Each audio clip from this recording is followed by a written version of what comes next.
Pledge of allegiance. I pledge allegiance to the flag of the United States of America and to the republic for which it stands, one nation, under God, indivisible, with liberty and justice for all.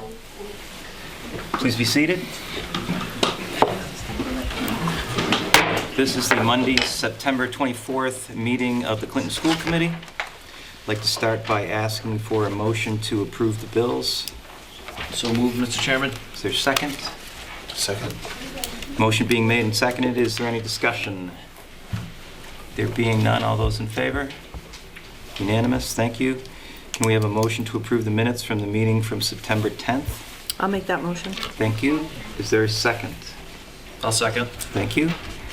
Any discussion on the minutes from the September 10th meeting? There being none, all those in favor? Thank you, unanimous.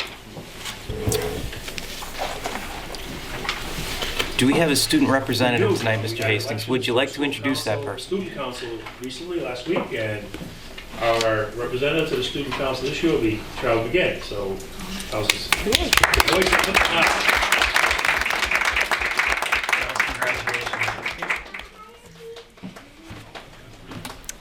Good evening. The CHS 2018 open house on September 20th was a large success. The CHS dental program was also a success, with 27 students participating. The first robotics team, Gale Force, sponsored by Nipro, will start its first year sourced out of the high school primarily.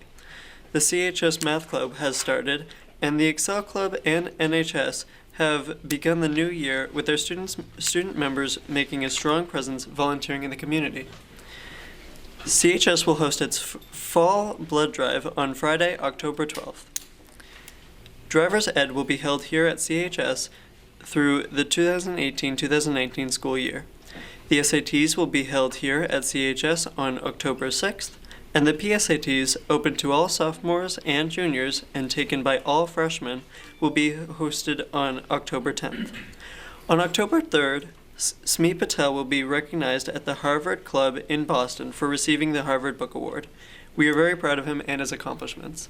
Indeed. Thank you. Thank you very much. Do we have anything from the PTA tonight? Only that our next meeting, our first official meeting of the school year, is this coming Thursday in the CES library at 6:30. All are welcome. And anything from Special Needs PAC? Yes, our first meeting of October will be next Tuesday, October 2nd, 6:30 in the CS library also. Thank you. Thank you. Anything from the CTA tonight? Nothing to see. Thank you. Any public comment this evening? As always, we reserve the right to revisit it if need be. Now, the reason that most of you are here, beyond what I'm sure is an exciting business meeting, this is also one of our favorite nights as well, when we get to recognize scholars and students of the month and employees of the month, and just a small fraction of the many students and adults that do such great things in the Clinton Public Schools. So, Dr. Meyer. So we'll start, Mr. Hastings is going to announce our AP scholars, and while most of them have graduated, we do have a couple who are currently seniors, and we'll recognize them this evening. Oh, and Mrs. Cash. And Mrs. Cash. Oh, yeah, Emerson. Good evening, everyone. It's always a pleasure each year to recognize our advanced placement scholars. We do offer several different courses in AP here at Clinton High School, and even now we've extended those into the distant learning VHS. So this year we did very, very well. We've improved immensely from the previous years, made a nice jump in our scores, and each time you take this, you can possibly qualify for special recognition, which is a national type of recognition. And the scores go from a 1 to 5. Anything above a 3 is excellent, 4 and 5.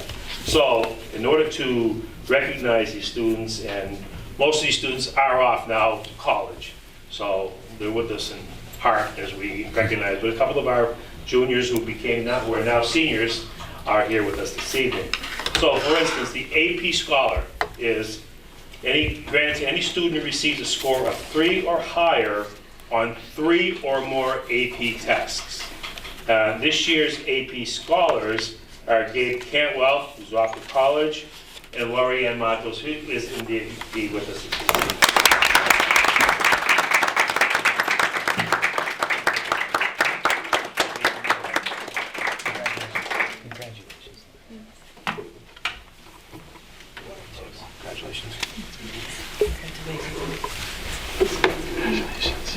And then there is the AP Scholar with Honors, which is granted to a student who receives an average score of at least 3.25 on all AP exams and scores of 3 or higher on 4 or more of these exams.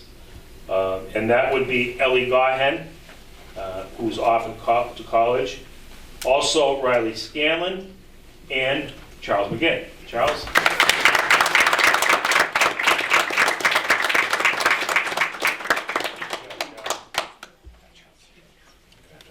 Congratulations, Charles.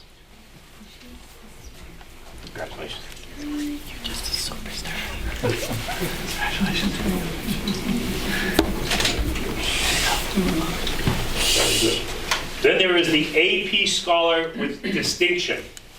It's granted to students who receive an average score of at least a 3.5 on all AP exams taken and scores of 3 or higher on 5 or more of these exams. And this year, recognizing Sam McGowan. Sam's at Harvard, so he couldn't make it. And then for the first time that I can remember in a long time, we have a national AP Scholar. And that is granted to students in the United States who receive an average score of at least 4 on all AP exams and scores of 4 or higher on 8 or more of these exams. And a national AP Scholar, again, Sam McGowan. Pretty impressive.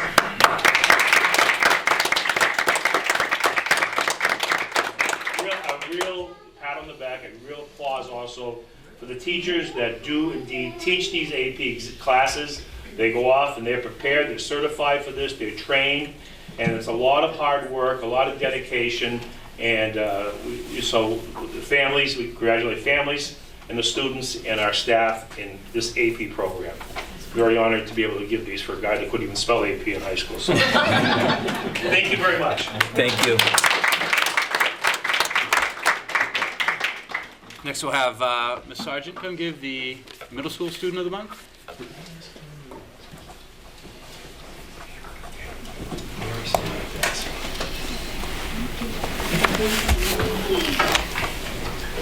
Hello, everyone. Hi. I have Mr. C with me. Good evening. Mr. C. So the Clinton Middle School is very proud to have Grace Alvarado as our Student of the Month for September. Grace is a 5th grader this year. Her favorite part of school is writing. So she loves writing, and her creative mind allows her to write about adventures. Grace is part of our new Rachel's Friends Club at the middle school. She participates in many of the school activities when she is not busy with her schedule of outside activities. Grace has been involved in both gymnastics and dance for the past 3 years. She travels with her competition teams, enjoys the new friends she makes along the way. Grace is one of 3 children. As you can see, they are all here tonight. She is the oldest in the family. She loves spending time with her cousins and family, and she also enjoys going to the movies. We are very proud of Grace and would like to congratulate her on this honor.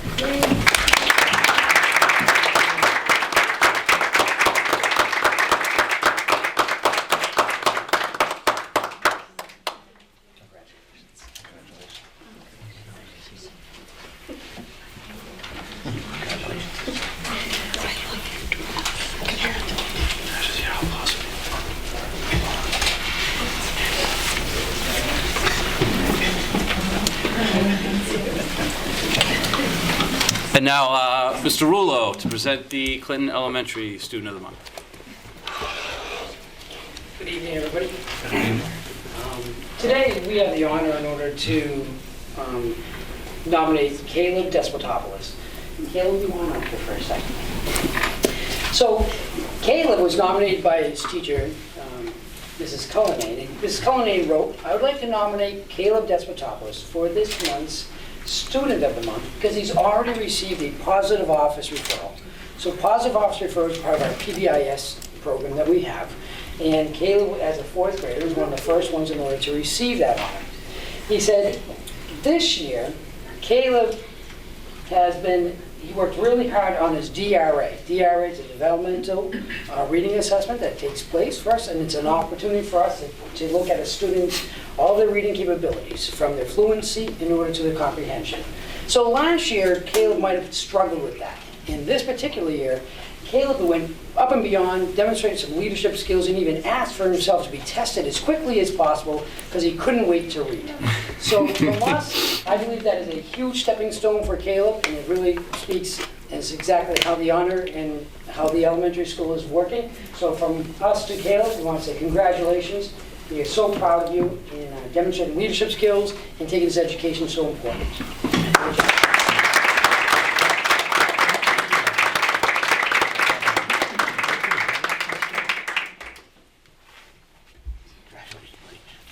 Good job.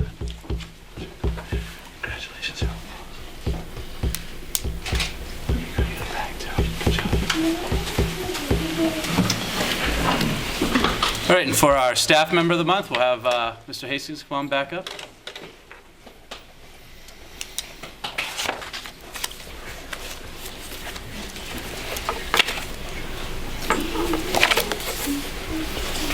For our staff member of the month, it's a real honor, it really is, it's a pleasure to recognize Sharon Collins.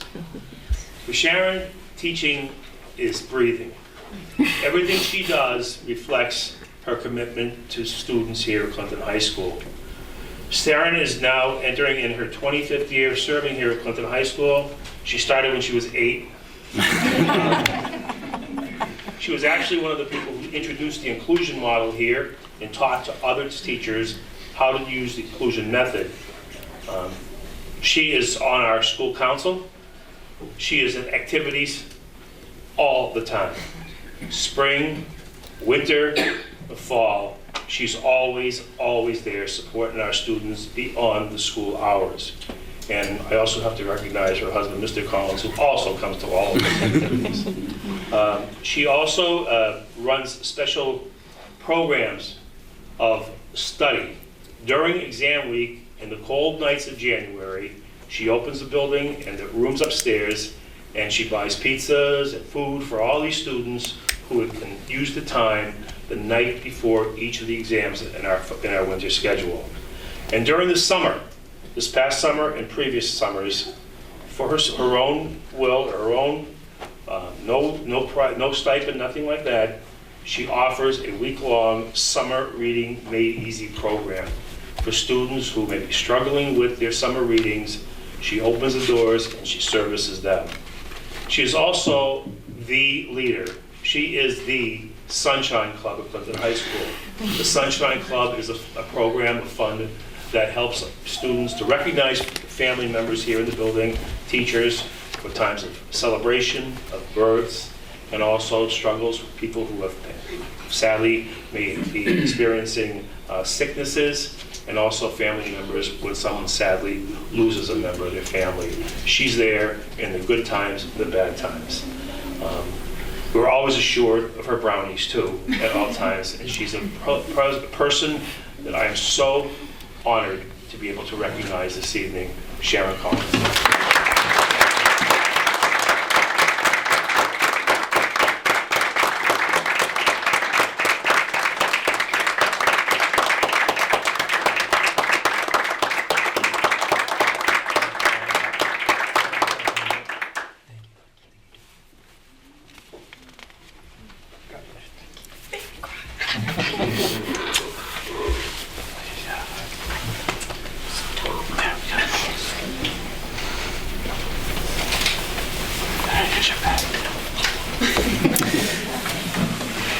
Ladies and gentlemen, if you thought that was exciting, stick around. But We will not be offended if you choose not to, because the rest of it is sort of business as usual.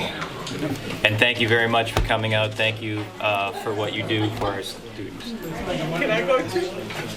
Yeah, unfortunately, you don't get to leave. Believe me, Jake.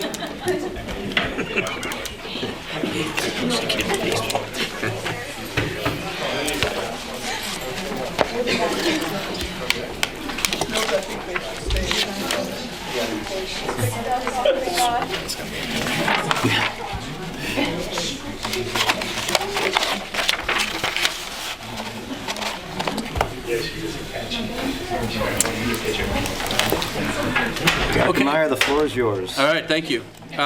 So the first thing on the superintendent's report is a facilities update.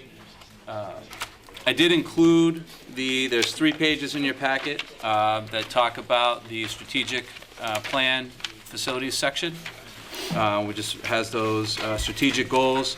Some of them are, kind of well underway, increasing energy efficiencies and looking at the N-Grid improvements. We've been doing a lot of those already, and trying to, work through these.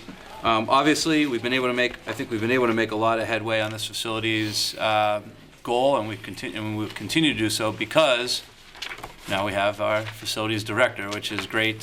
So I'll invite Russ to come on up, and we can kind of go through some of this facilities update. I'm not sure, we don't have to go through each of these strategic goals right now because I think they're kind of covered in sort of the updates that Russ will provide. One of the first thing, I know we provided in last week's packet sort of a sheet that had some major capital improvement type things. But I know we wanted to look more at some of the immediate needs, kind of some of the summaries from the walkthroughs. So Russ put together a pretty comprehensive summary here, I think. And I guess, Russ, I don't know if you want to walk them through that a little bit. All right, I don't want to take all night on this, but we could. Just the highlights. Just the highlights. So after going back and talking with Steve and getting the bullet list, one of the things I've noticed since I've been here is, it's a very much of a community place. There's still a number of walls between different devices, such as the schools and the town and this and that. And so as one way to get past that, I think, is we do a facilities committee, so we can start looking at, what the future needs are, short term, the 3 to 5, 3 to 6 year and further out. So that will help us better plan in the facility side of how to address those needs. I talked to Steve about that a little bit today, and you already have a facilities need committee started. And that ties in with the MSBA visit we had. If we do get selected, we're going to need a building committee. So that could be the start and the germination of the building committee as we move forward for the middle school, any middle school project. Hopefully we do get chosen in December. And then just real quick, a lot of things that schools need, painting. We know about that. We're trying to get that handled.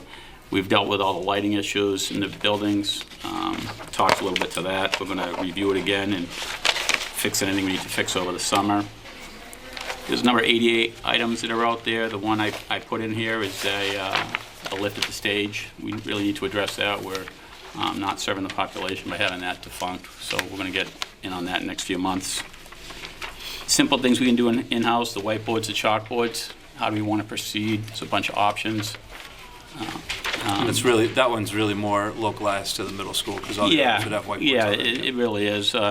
Although the next one on the schools, all the schools need window blinds and shades. It's not one of my favorite topics because it's very expensive, but we have to hit that kind of thing. The ceiling tiles, it's an ongoing question, ongoing issue. We're always replacing ceiling tiles. These are the small things we can do to keep the schools looking fresh. Anytime we get a stain, we change them out.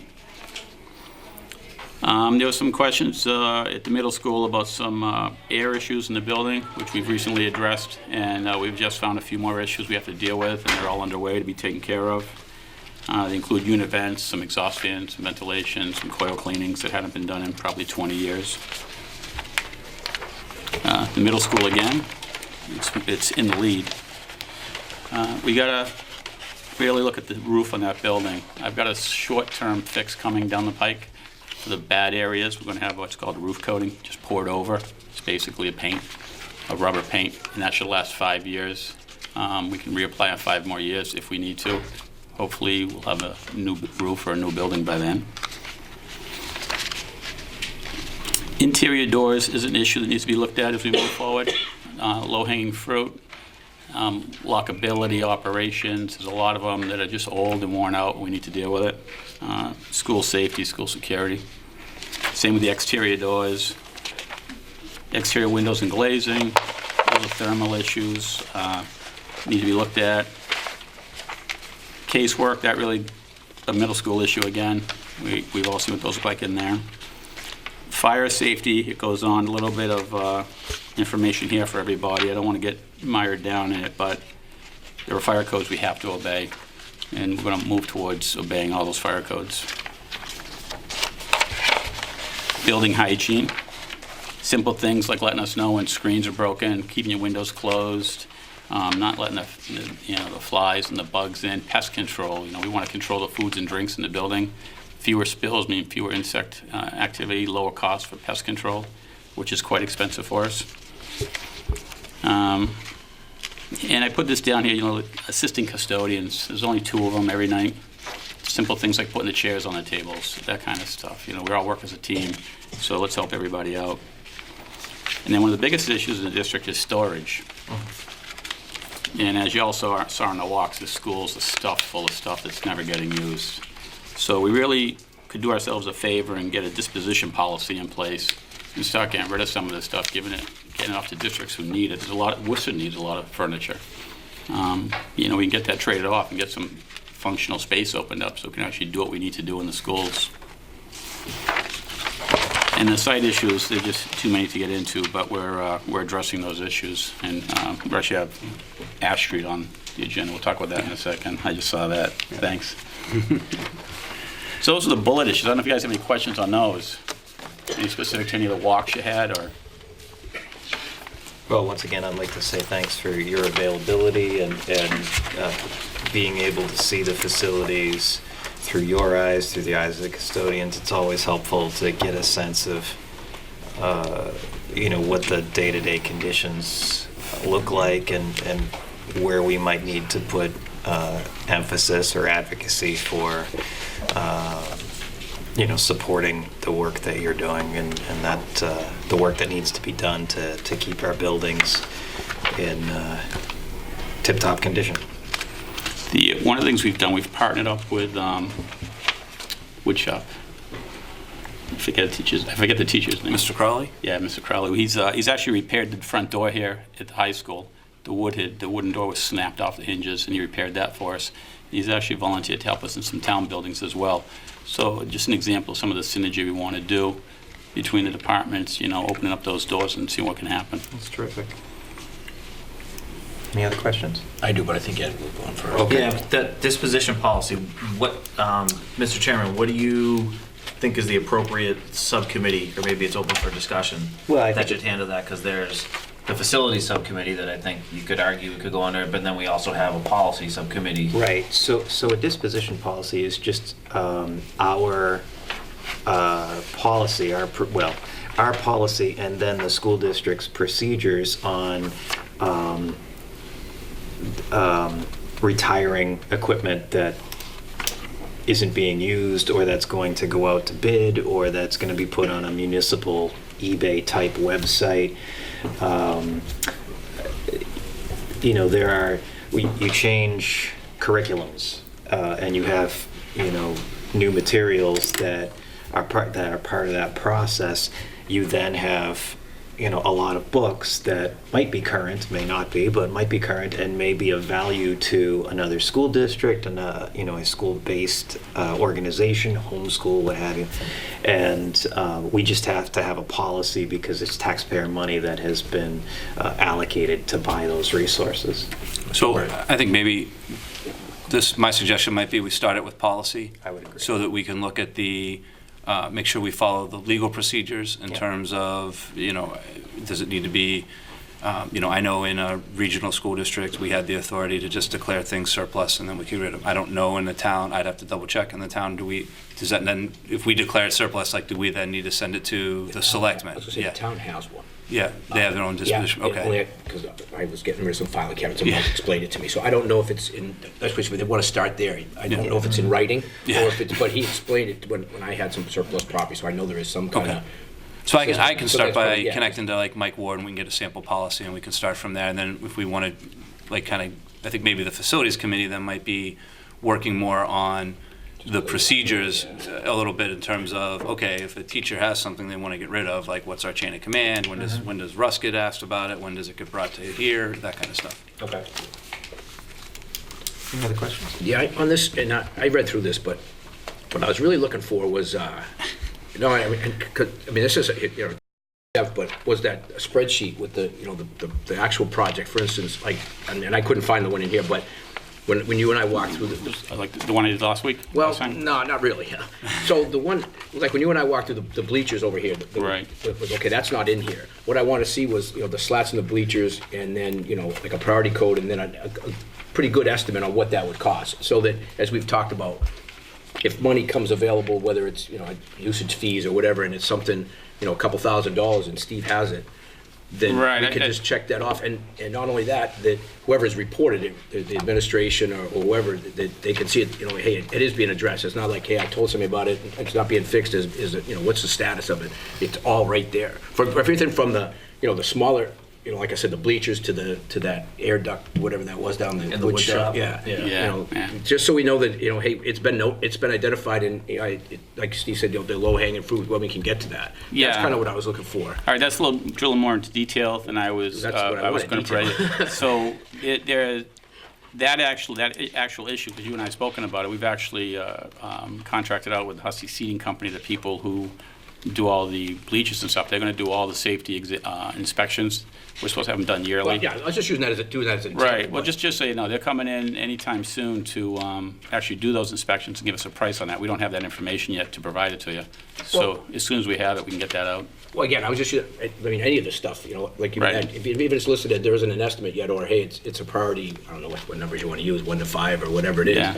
that, again, everything's Okay. tracked and we can see it. Because, yeah, I'll talk about the Ash Street thing in a minute, because I'm a little bit. I know you like the Ash Street thing. No, I don't.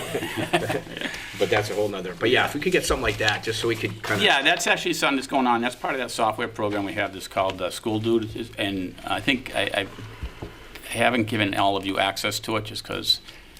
I don't care if I get access, I just want to But see yeah, it. but we start printing that out and get those reports to Yeah, you. that'd be- Once it's we get them more Yeah, it's- populated. I think it's just the project management side that we're just interested in knowing. Yeah.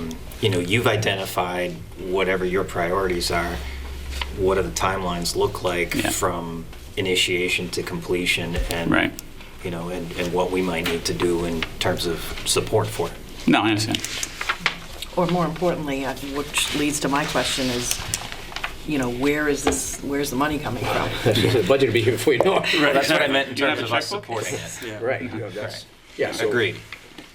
So, and because I think, looking back through the years, we all know that there have been projects to do, but when it comes down to budget time and you can only afford so much each year, that's why that's why things have gone by the wayside in the past. So how do we keep on top of that and not let that allow that to happen again? And how does work that we do from now until we hear back on December, you said, from, In December, we'll find out if we're invited.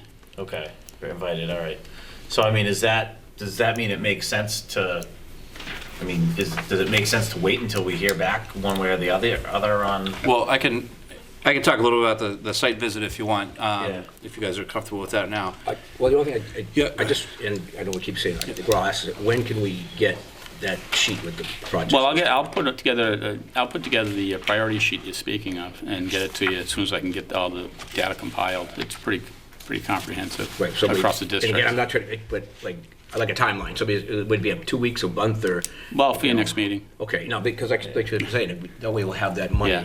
in front of you. And like Yeah, said, Well, Because you're right, budget season, we're going to start kicking that off in like November. And then So if it has that priority, it's easier to Yeah. figure out what, Right. if we only get so much money, that's the top priority to go first. And I think even if if it's something we don't think we're gonna be able to attack this year, to have almost kind of like a queue area that we Right. can, so I just wanna make sure that we capture everything, so it's the like, I think a good example is the wood shop in the middle school, that the sawdust collecting like unit. Like, it's might not be a big priority compared to some of these other things, but I'd like to just see it on the list somewhere so I know that eventually it'll make its way, like. So it's on the list, even if it's a low priority, we know it's Right. there and it's not gonna get forgotten. Like my floor Yeah. tiles. Yeah. See, I try to avoid those. I just, you know, Yeah, I was don't trying to step- think of don't some other step on 'em. project. Don't step on them. No, thank you. Thank you. All right, so we did have the MSBA site visit on, what day was that, the 12th or something, I Yeah, think? 12th. A couple Wednesdays ago. And it was, I think it was a good turnout. The town administrator came down. I know we had both Mike and Joel came, Russ was there. I think we had a representative from Harold Naughton's office there. We were able to walk through the building with the MSBA, and it's their, I forget exactly the term they used for it, but it's like their field audit, basically. So what they said is it really, it's an opportunity for them to come out and just really assess the conditions of the school and try to see if there's anything about the school that they can capture that may not show up on paper, right? And certainly she said that. She indicated that Yeah. there's some things about that school that I think need some work and some consideration that don't necessarily show up as deficient, maybe if you just do paper, when was this built or when was this redone, that kind of stuff.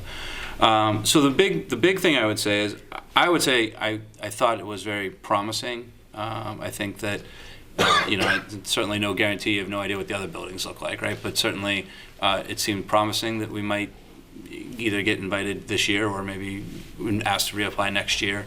But we won't know that until we said December. But one thing that she did ask me to do was when we applied basically saying to renovate the building. And when they do this core repair program, what they do is they'll do a feasibility study that'll look at all the options, right? So they won't just look at what it would be to renovate that building or to bring that, or additions or whatever it might need to make that building usable. They might also look at, okay, what would it look like to build a new building? And they would explore those options so that the town could make the most educated decision, right? So if it's gonna be $12 million to renovate that building, but we could build a new one for 20 or something like that, do we want to consider weighing those options? So the one question she asked me, said between now and December, one thing that we should really explore is what do we feel the town would be willing to support in terms of if it, is building a new building something that's completely off the table, if that's what the feasibility study kind of leaned towards. Do we definitely want to do a renovation, those types of things. She also kind of just reminded me that she said, you want to think about, the MSBA is going to come and do a project. They're not going to come and do them every year, right? So, so the last time the MSBA did a project with us was for the elementary school. So if you think about it, if we renovate the building, we got to be confident that that's the renovation we want, because then now you project 15, 20 years down the road, and now you're going to have two 40-year-old buildings and a 60-year-old building for our three buildings. Whereas if you consider a new construction, that might kind of reset that a little bit. So now when it's 15, 20 years down the road, if you need to do a repair to one of these two buildings, we could look at that. So those are just some of the things to consider. Like I said, we're no closer today than we were, a week, 2 weeks ago. But I think certainly I think that the site visit made our application stronger. And I think we should hear about it in December. I agree. And so I think, so your request to us is to just have conversations.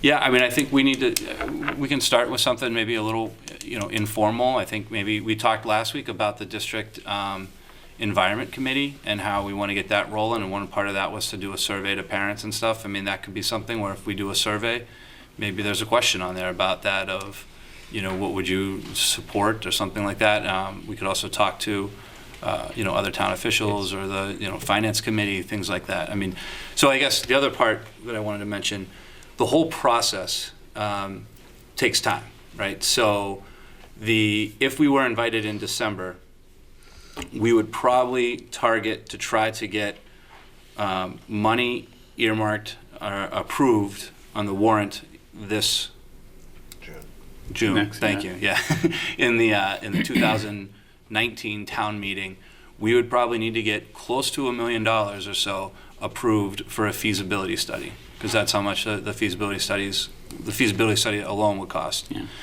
Then once we got the feasibility study back, then they would present us the options. We would make a decision based on which option we wanted to go, and then we could start that process. And then we'd have to approve. At that point, we would know this is the reimbursement rate, this is what we need to approve for funding. We would then go to the town again. I think it was probably about maybe 2 years out after that, she said, so about 2.5 years from December. And then that's when really you would start looking at selecting your contractors and your OPMs or whatever, and getting the project built. So all said and done, it's probably, if they invite us in December, we probably have a finished product 5 years from there. 2024. Yeah. So it is kind of a. So I guess it's not like things at the middle school. We can't just say like, well, we're just gonna cross our fingers and we don't have to do maintenance over there, because we still, regardless, even if we decided that we're gonna build a brand new building, we still have to live in that building for 5 years, and we still need to make sure we're doing a high quality job in that building. So things like a roof repair that will get us for 5 years, that's a great checkpoint there, and then we can see where we're going, and then hopefully by that point we're gonna have. I think. We know we need to do something to that building, right? And either it needs to be the renovation route, or it needs to be looking at another building, or looking at any other thing like that. So I think it's good. It's good to get the ball rolling. And like I said, I'm hoping that we'll get some positive news in December. I think our job is just and kind of here's the first kind of throwing it out there, that we got to start thinking about is it something that the town would consider of building a new middle school. But we would have the feasibility study to go through, and I think that's what would make, the feasibility study is what would tell us, is that a wise direction to go or not. So the study will look at both, will look at renovation and a brand new school. Yeah, unless, we could restrict it if we knew Right. 100% like, a new building was completely off the table, all we're concerned about is renovation.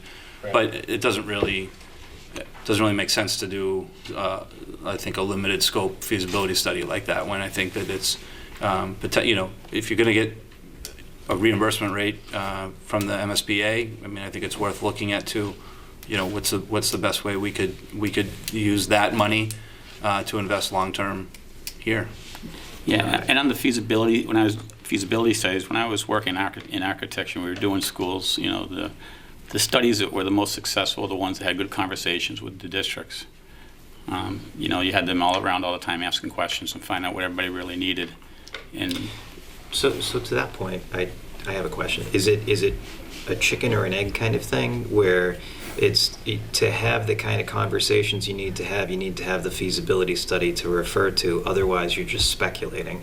Or do you start those conversations about all of the possibilities and then see where the feasibility study... Yeah, exactly. The feasibility study takes that all into account. And you don't know if you're going to get, what it's going to end up as. It's an addition with a renovation, a tear down, all new location, new site. All kinds of stuff are looked at. But if you limit them in their work, or if we do get selected, then you're limiting possibility. It's an exciting time, to be sure. Interesting how long we think, if we went the renovation route, how much more life would we get out of that building? Because I think what we want to avoid, we want the work on each of the buildings to kind of be staggered. You know what I mean? You don't want to come, if the renovation gets us another 10 years, yeah, right, or 15 years, that's great. But if that 15-year schedule now puts us on course to have like 2 buildings that need, right. you know what I mean, that need a lot of work. So I think this will be part of the conversation, but our goal, I think, should be to try as best as possible to stagger the work that has to go on the buildings to spread out the impact to the town. Pay off one and we'll pick up another one. Yeah, exactly. Well, and honestly, Paying your credit card every month. but that's almost, and that is an important kind of point to think about here, is that if you look at the high school and the elementary school projects, those were funded with debt exclusions that will both be coming off the books in the next handful of years, as they it's about a 20-year debt exclusion. So you're looking at potentially, I don't know, the exact timing might be off, but you're looking at essentially, like the high school debt exclusion could come off about the time we'd be asking for money to do a feasibility study, and then the elementary one would then be coming off about the time you might be looking to do whatever it is you do. So I think the timing is right from that standpoint, and that's why it has been about 20 years, really, since we've been back at, because usually the MSBA financing is going to be 20 years. So it has been about 20 years since we've been back to them, so I think that this is kind of the right time, sort of, in the cycle there. And like you said, I think that was the only part when she mentioned it to me that made me think about it, was when she was really saying, think about what you want the district to be in like 10 or 20 years, and what buildings you want to have, and really, can you envision, that building with the renovation still being relevant in 20 years, and what kind of conditions it's going to be in, and what are your other buildings going to be like at that point? Sorry. I think relevancy is a key point, though, too, that the, just does the school, will the buildings serve the needs that our students, our teachers, our parents, our community is going to need 2 decades from now, 3 decades from now? Do the footprints that exist, can they be modified to do those jobs? I don't know the answer to those questions. Hopefully a feasibility study will. Well, Better for $1 million. Yeah. well, let's They have gone up to 1.5. keep in a lot our of cases. fingers crossed, and let's not speculate on what it might be at this point.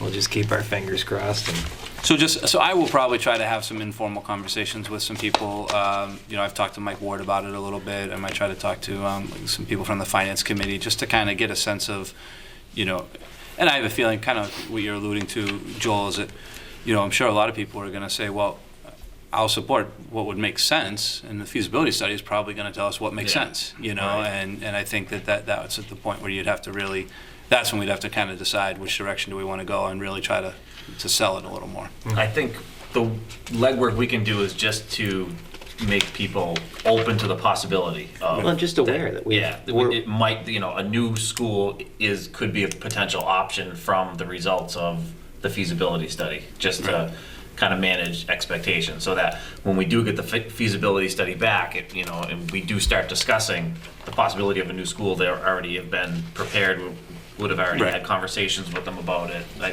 think we can at least do that. Right, because I don't want people thinking this was like it wasn't like a bait and switch here, because when we first applied, we did apply saying for a renovation, and I asked her at the meeting, I said, well, if the feasibility study said it really wasn't worth renovating, do we have to reapply to get into, for a new building? And she said, no, that it's once you're in the core program, you look at the feasibility study and you can go with whatever option is the one that makes the most sense.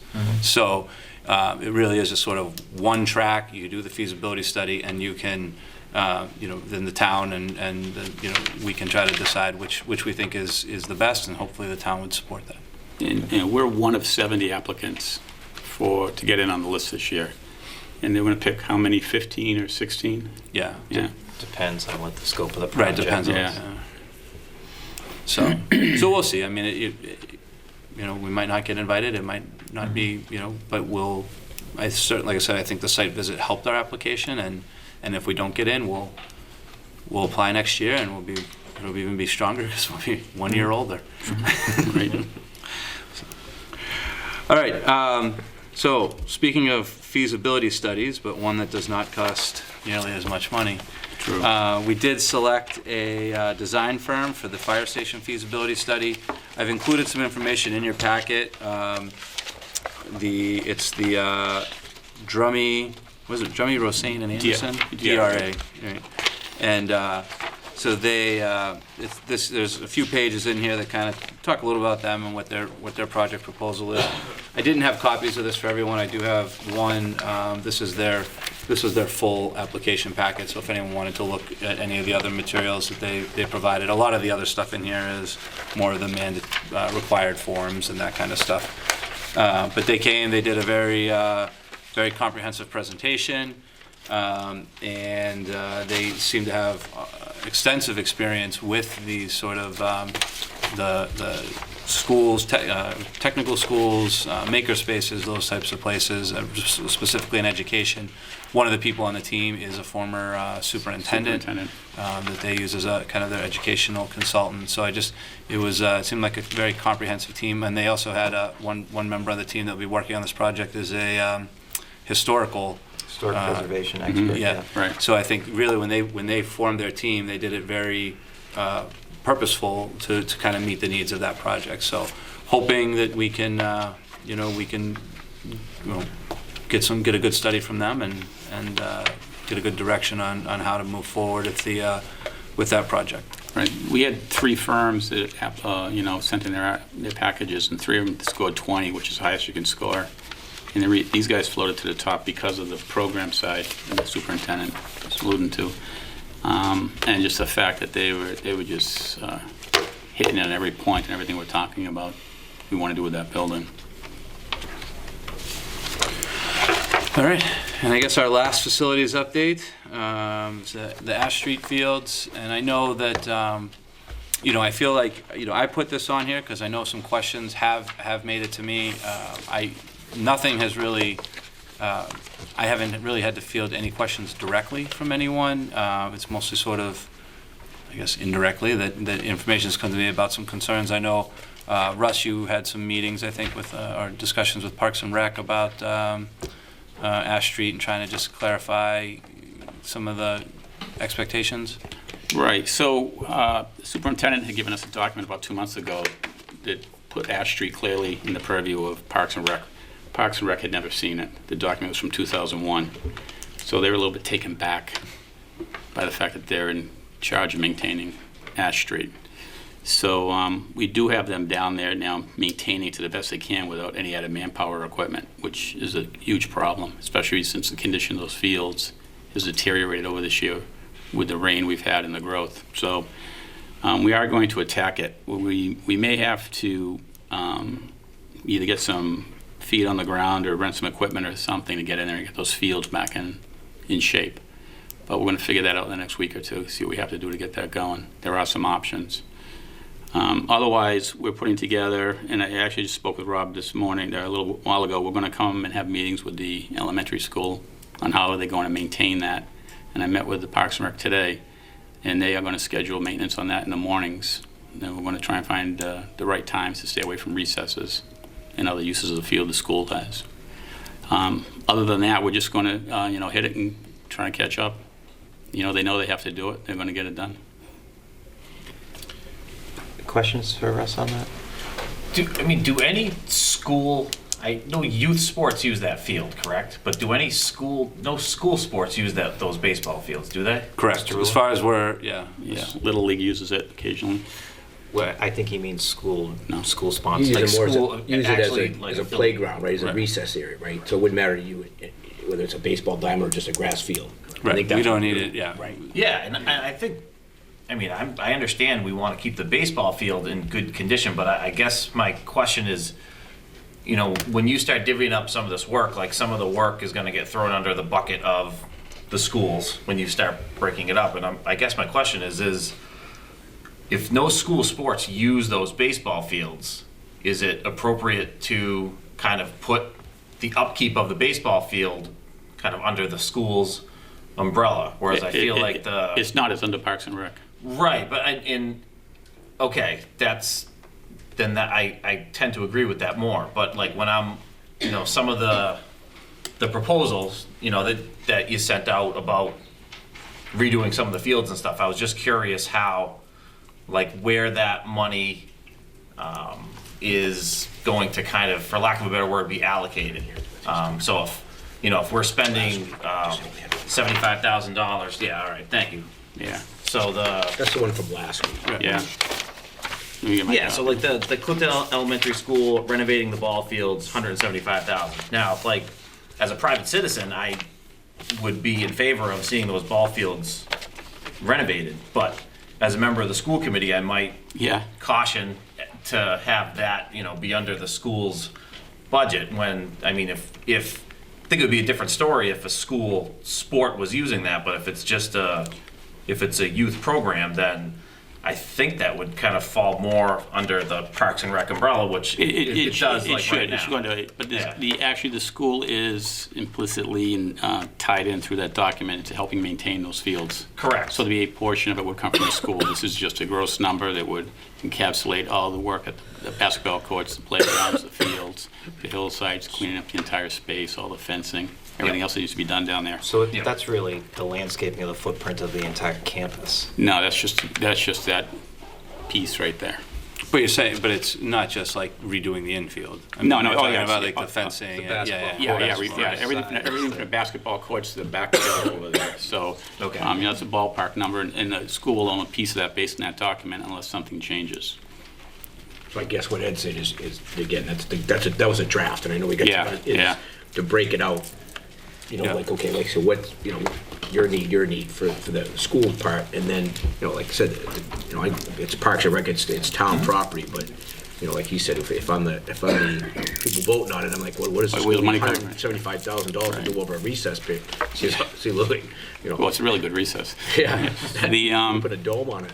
and this is, it's a big number. I put my thumb on the scale that one a little bit because I really know what else was going on there with irrigation, that building that's down there. So I added a few factors in there for that building, whether it stays where it is, whether it gets, moved somewhere else. I really don't know. But again, that's something we have to have someone come in and help us out and do a site layout for us. And it's also, another thing though, that building is not, the school doesn't use that building at all, the concession stand. Yeah, I think the only thing is in there is the Yeah, shut off for the water, isn't it? Yeah, exactly. Yeah. Is there any baseball going to be going on this year? I think Little League was playing. Not under those Were conditions. they? No, we're using, the Little League does the fall ball, but they use Vale and Okay. Fuller. All right. Yeah. So they won't use it again until the spring. Yeah. So they're in pretty bad shape. They are. So my question is that, by the end of the school year, I think they were still, base paths look like base paths. It was dirt around in an infield. Was it not mowed at all during the summer? I thought the Little League had taken care of it in the spring. No, once the Did they- games, I don't know once who the took- games ended in once they June. ended, yeah, and- So and- like you're saying, from the time school ended until the And school started. nobody cut it. I'm not saying anything to be accusatory. I'm just Oh, no, not I'm at just all. wondering that, having to live through this, is there a plan where everyone understands their roles and responsibilities so that, once it's cleaned up to everyone's satisfaction, we don't have to go through this again, in fall 2019? No, there's a Parks and Rec responsibility. So we will be on top of that, make sure that gets done. So, You yeah. said, I'm sorry, Russ, you said there's a percentage? Is it spelled out? Or? No, it's not. That's something that also has to be, sort of determined. If you read if you pass a copy of that document, or? I think we passed out, I think we sent it last year or something like that. I can get it out again. Yeah, it speaks about the school will work with the Parks and Rec or town, I forget how the language actually goes, in the maintenance, and also, and it also says the school will provide money for the annual maintenance of, it's confusing. Right. There's a couple paragraphs in there that's sort of confusing that we need to hash out, and, leave that with you all to work with us on. Is that something you want to open up to, or just provide to the policy subcommittee to? Does an MOA fall under that? Probably not. It's more of a procedure than it is Yeah, a policy. I think it could go, we could have that facilities subcommittee look at it. I think that would be appropriate and just kind of work with Russ. And I think, I think the biggest thing here is, at least from my standpoint, I know some people are more aggravated, I guess, by it or whatever, but I think it's more of just it's just a communication thing, and just a little, like you mentioned, sort of a little bit of a growing pain here. I think we're trying to figure out who's doing that and who's not. I think at one point, we didn't, part of hiring the additional custodian this year, that was the floater position, was eliminating some of the summer help that we got for mowing the grounds.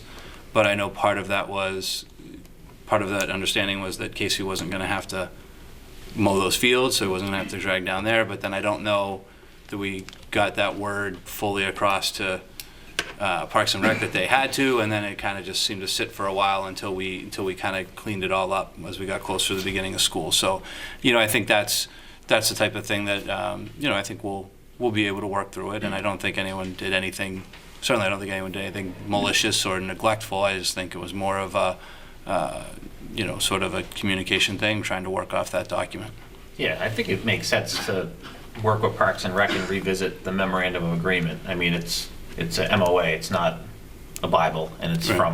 from what, 2000? So, 2000, I mean, we yeah. can use it kind of as a launching off point to start discussions about it, and I'm sure they have ideas of what they do and don't like about it, and that's kind of like the starting point. I think the point is that it just needs to, the ultimate goal, I think, would be, I don't even know if we would need another memorandum of agreement, because it's ultimately all gonna be under facilities, but Something we still need to have a kind of a line between what's going to be kind of bucketed under Parks and Rec and what's going to be bucketed under the schools. And I think if we work with Parks and Rec on, who should be responsible for what, I think it will alleviate a lot of the confusion that's been going on down there for the last couple of years. And I think, like you alluded to, though, it's almost one of those things that this is sort of why we created a facilities department, right? Yeah. So that Right. so it's not, it shouldn't really matter once we get it straightened out. It's just sort of, this is who does it. It doesn't matter if it's Parks and Rec or school or whatever, we're just doing it. But So- it still will kind of, though, won't it?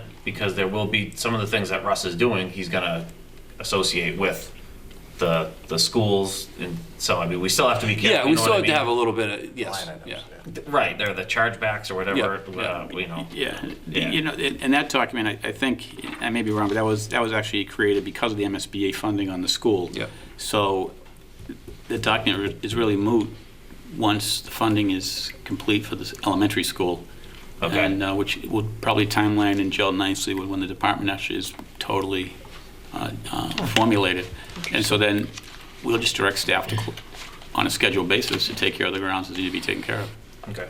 But I think in the meantime, like you said, if we look at it in a facilities subcommittee, work with Russ, work with Right. Parks and Rec, and even if we do make it just a tweaked, updated kind of, because like I said, there's a lot of weird legal stuff in that was it was all about getting the right square Right, footage yeah. for the MSBA and all that kind of stuff. And NIPRO's mentioned in it, there's all kinds of Yeah. stuff in that letter. So if we can, so I think maybe either a new MOA that maybe just is more focused on delineating the maintenance responsibilities for the time being or something like that, and we can do that.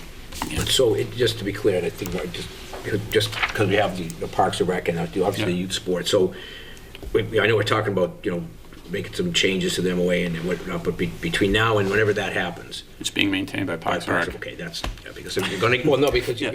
nobody's gonna care right now because the youth baseball is not using it. Right, right. And it meets the needs of the elementary school, but, I don't say care, but nobody's on it. But I'm just saying though, for the elementary school, it's still pretty weedy. So if it is going to be maintained, they're still going to be out there for recess. No, that's not what I saw. I was saying, but the baseball diamond itself. Okay, no one's Oh, well, playing on it yeah, now. that's so a whole if separate we don't, thing, yeah. no, if we don't, Yeah, as long as they're going to take care of it, because what'll happen is in April we'll be sitting here again. No, Right. well, we're gonna address it before the season's over, the growing season's over right now. And I had a meeting, like I said, I had a meeting with them this morning. We'll bring in some equipment and we'll take Right. care of it. And when I say Ash Street, I mean I encompass that whole thing. Yeah. It's not just the ball fields, it's the whole Ash Street field. Yeah. We'll deal with the entire thing. Great. Perfect. Thank you. Thanks. Yeah, I just don't. Anything else for us? Baseball diamond getting. One minor note on the interior painting. Yeah. I would knock the 100% down to like 90%, because I think that they did the hallways on the second. Yeah. Did we just do the hallways on the second floor last year or 2 years ago? Yeah. Well, they just did At high school, one we did hallway. the second floor, right? Oh, okay. Middle school. No, middle school, they did. Middle- they yeah, did middle some on the school, second yes, floor, yeah. And they did some on the, they did that main hallway when you walk in this year. So yeah, it's not 100%, but there's still. So- What'd you I come up said with, say 90? 90. All right. Okay. Yeah, that's Moving good, that's forward, good math. Mr. Superintendent. Yeah. All right, so I know there was a question about the new sport and where we were with that, and so I was talking to. Thanks, guys. Thank you very much. Thanks, Russ. I was talking to our athletic director, Mr. Smith, about it, and we scheduled a meeting. It was Mr. Smith, myself, and I believe his name is Mr. Mackey, he's the AD at Tohoto. So we met to talk about looking at lacrosse. So there had been some conversations last year about potentially exploring like a co-op to try to get lacrosse going here. Not unfortunately, I don't know, I guess it's not the right word, but when Tohoto did their sign-ups and interest forms, they ended up having more than enough to field a team. So they're not sure if they're going to need to co-op with anybody because they think they might have enough. So kind of where we left that meeting, we had some general discussions about, just kind of working out the logistics of who they might have been talking to, who we've talked to. Their full intention is to be playing lacrosse in the spring, Tohonto's that is, and they don't, they still don't have like a schedule set. They don't know those types of things yet because it'd be basically like a JV type schedule. So that's. But we got some pointers of kind of who they talked to, who he talked to, who they were working with.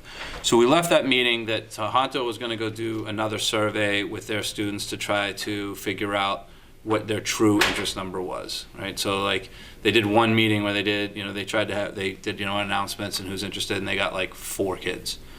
And then they did it again and they got like 35 kids or something like that. So he's going to do that one more time just to try to see how valid that number is. We're going to do the same thing here. Mr. Smith's going to be doing a sign up to see people's interest, and we're trying to gather some key, not key, but just a few pieces of information. Basically, obviously the student's name, grade, and then have they actually played lacrosse before? Like, have they participated in the youth leagues? And also just for sort of our knowledge, did they play a spring school sport previous to this? So, so that way we should hopefully get some data on that to realize how many people did we have interested, how many of those have some experience in lacrosse, and they're not just saying like, yeah, I'll come try this. And then also, a lot of times there's the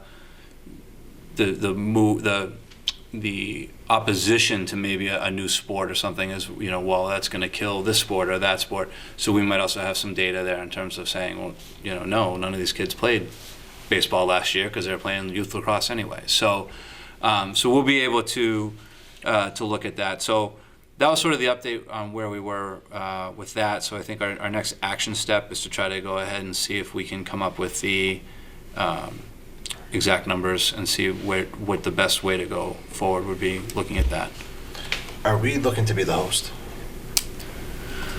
Well, it depends on, yes, I think so, but I guess that's why I said it depends on if they don't need to co-op and they're going to run their own program, then they would host themselves, and then we would have to either decide if we have enough numbers to be self-sufficient, or would we need to potentially look at, asking West Boylston or someone else around to see if they needed to co-op. And then there is the reality that, Tohoto and West Boylston do have a lot of existing co-ops with football and what's the other one they do? I can't remember. But football, I know. Well, football and soccer. So they swap for football and soccer already. So, but we would we'd look into that. I saw that form that Smitty had. It's on your AD Facebook page. Okay. Somebody showed it to me. Yeah. My daughter showed it to me today, so I don't know how to work all that. So, but yeah, it's out there. Okay. Just saying, yeah. Yeah, I know he's going to be going to lunches, I think, in the next week or so, or throughout the next week or so, to try to talk to kids and just see what gauge the interest. He did also bring it up at the AD's meeting on Friday to talk to ADs and just kind of get some, insight and concerns. The one thing he shared with me is that people said that one of the big things you want to do is make sure you come up with kind of a dedicated space for a lacrosse program, because it'll tear up your fields. That's what you heard from other ADs that it would. So that's why a lot of them I guess a lot of the programs are played on turf. I don't know, but that was one of the things. But it's just, I mean, I think we have space. It would just be a matter of picking a spot and saying this is this is the lacrosse field.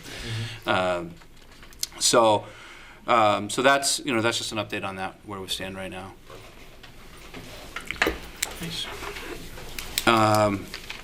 The next topic I had on here is a meal charging policy, and we don't need to take action on this right now. I wanted to get it on an agenda so that we could talk about it, and this might be something we refer back to a policy committee as well.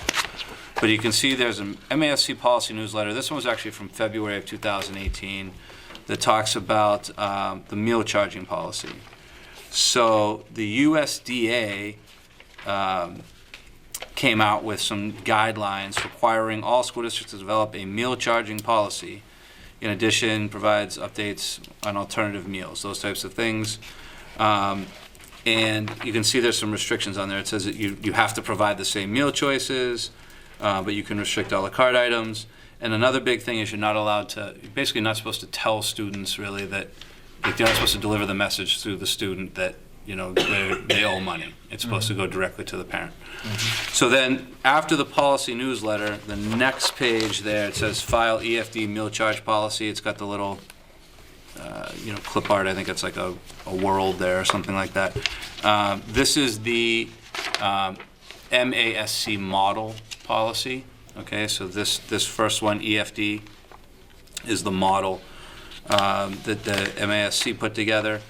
If you flip 2 pages later, you see EFC, free and reduced food services. This is kind of our policy.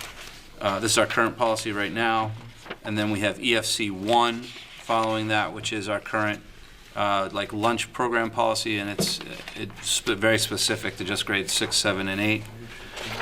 So and part of the reason that this is one of those things, we get the policy newsletters, periodically, and you kind of look at them and try to stay on top of them as best you can. But I already know, I received a call from the Worcester Food Bank. The Worcester Food Bank is going through, and they are calling every school, and they are asking for their most current charging policies now that the USDA regulations went into effect on July 1st. So there are people that now are gathering, people who advocate for that are looking for these policies. So I wanted to make sure that we got it on an agenda and that I brought it to the board's attention, that it's something that I think we need to look at. But I think that, I know that there was a lot, I wasn't here for it, I know there was a lot of discussion about the middle school charging policy that does exist. But I do feel that there might be some parts of that are going to conflict with the USDA one, so we're going to have to probably do a little work on that in a subcommittee. Do you know how? So we'll refer that to the policy subcommittee? Do you know how much they're collectively between all the schools they're still owed? I mean, I know huge. Yeah, I know it's been a lot better. I don't know. Karen, the amount owed to the lunch department from students for charges, that's been, I don't know the numbers off the top of my head, I'm sure you don't either, but that's been going down, right? They've been better. Right. They've been a lot better. Actually, I'm meeting with Nan this week to go over her final budget, and I can ask her then. Okay. But yeah, it's been much better than it was in the past. So if it makes sense, then do you think the policy subcommittee can take this up? If not before our next meeting, then maybe before before the end of October, perhaps? Yeah, I think we have 3 weeks now between this meeting and our next meeting because of the Columbus Day. And then I think the next one we have is on, I think we have one on, there's another one on Halloween or something like that. It's towards the end of the month. 29th, okay. So I think I can try to reach out to the policy subcommittee and try to see if we can set something up, because now we've got to do, we'd have the food policy, and we could also look at the whatever we called that, basically the excess property policy. Surplus. Yeah, surplus, yep. All right. And then just a couple, updates. Just some updates quickly. Clinton Police Department. I talked about the sample MOU that the state sent out. There's like a 12-page document in your packet. This is the MOU. We tweaked it to add sort of Clinton in here, and we customized a couple things about, sort of what we had voted on as far as trying to cover some overtime costs and those types of things. So I met with Lieutenant Coyne and the chief, and we reviewed the draft MOU and kind of went through this. And I know that they're still working on, I know I've heard from both of them, they're working on it, but they're just working with their staff and their union on coming up with I think it's the last, on page 11, you see it says number 8, accompanying standard operating procedures. This agreement shall be accompanied by standing operating procedures, and then talks about, the uniform, the hours, and all that kind of stuff. And so they just need to hash out a few of those details in terms of how that impacts their collective bargaining agreement and those types of things. But hopefully, we're working on it, and it's not something that we're trying to, something we want to take care of and get in place as quickly as we can. Yeah, we want to do it right, though, so. Right, and it was great. I mean, the state has been a little, like I said, we just got the draft MOU from the state a few weeks ago, so literally like a day or two before I met with the chief. So it's, I think the state has been working diligently to try to get us some guidance here too, so that people aren't just, all over the place. As far as speaking at town meeting, I know that it was a question that came up. I did talk to Mike Ward a little bit about it. I know that there are some people calling the moderator to talk about it a little bit. And I still think that, we'll see where it goes. But I think that probably the consensus with me, or not the consensus, I think the decision with me is still probably going to be that because I directly report to a board, that the board would still be the general spokesperson, but maybe if there was specific questions or something, I might be able to entertain them. I just wouldn't be able to go sell it, but I could maybe answer questions. That's what it seemed from what I've gathered.